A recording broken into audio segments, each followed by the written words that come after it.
Hi everyone, my name is Nicole Brown, and for my first field placement, I worked for a 501c3. It was a safe haven for domestic abuse survivors. I worked as a behavioral health intern.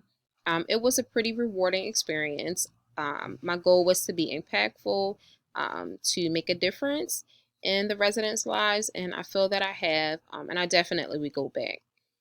What prompted me to take medical social work? A couple of reasons.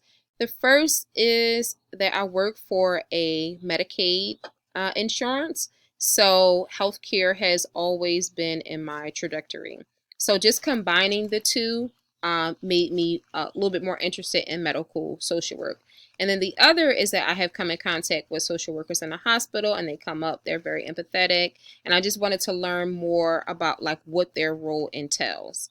And what I'm hoping to get out of this course is exactly that, just to learn more about medical social work, to learn more about social work as a discipline as it relates to the medical field and how they intertwine and how they are interdependent. So I look forward to learning.